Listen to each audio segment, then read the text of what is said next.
In today's video, we're going to look at define sequence of events.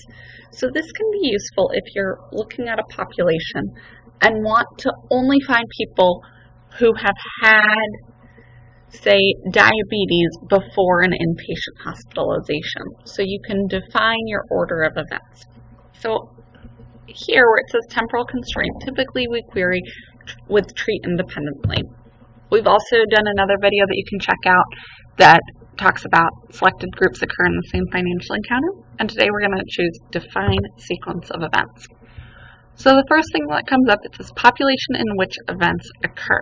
So I'm interested in patients who have type 2 diabetes.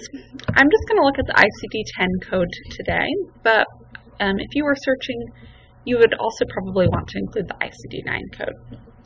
I'm only going to look at males, so I'm opening up the demographics folder, scrolling down to gender, scroll down to male. So I'm going to put that in group 2.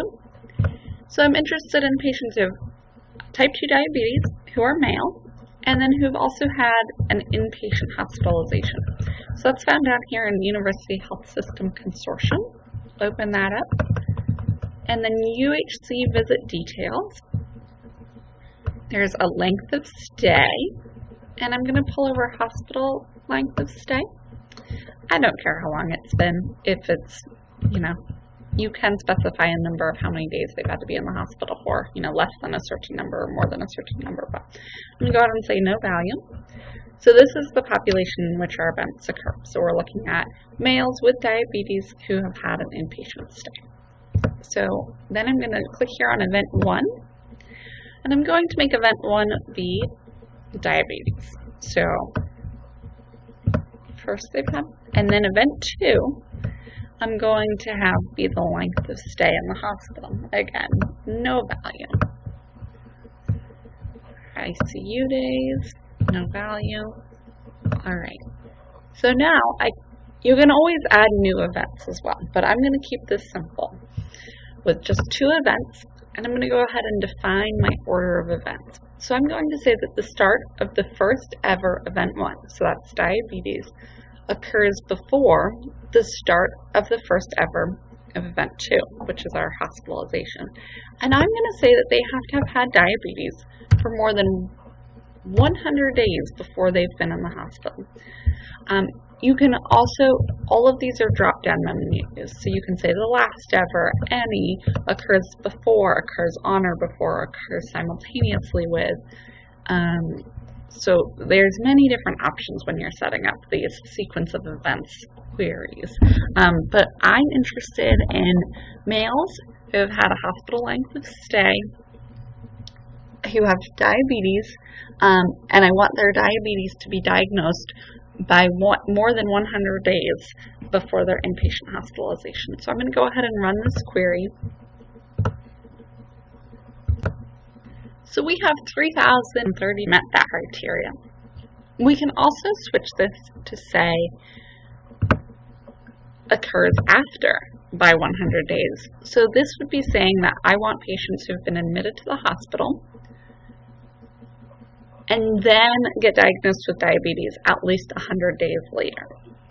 So I'm going to go ahead and run this query, and I'm going to click on timeline this time, because the timeline is a great way to double check that you've set up these temporal queries correctly.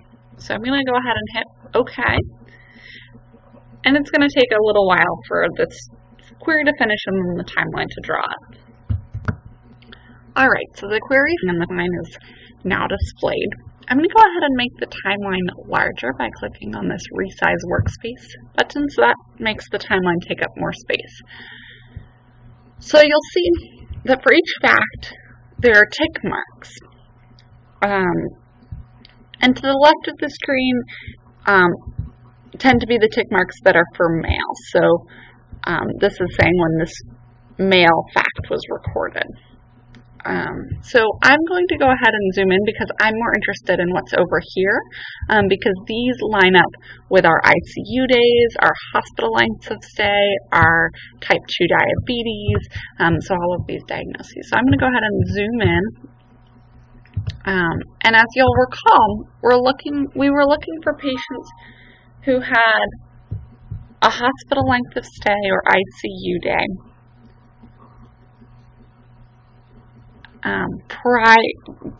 100 days prior, at least 100 days prior to a diagnosis of type 2 diabetes. So you'll see this is the hospital length of stay, and if I click on it, this is all de-identified.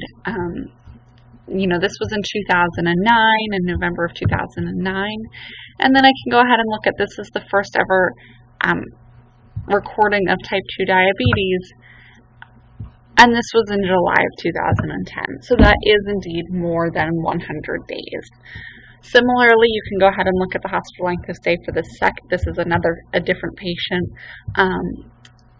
If we look at the first one, it was in June of 2012, and then the first recording of type 2 diabetes was in May of 2013. So our query is responding as we expected. I do always think that it's a good idea to just double check that what you're anticipating to get, you actually get out.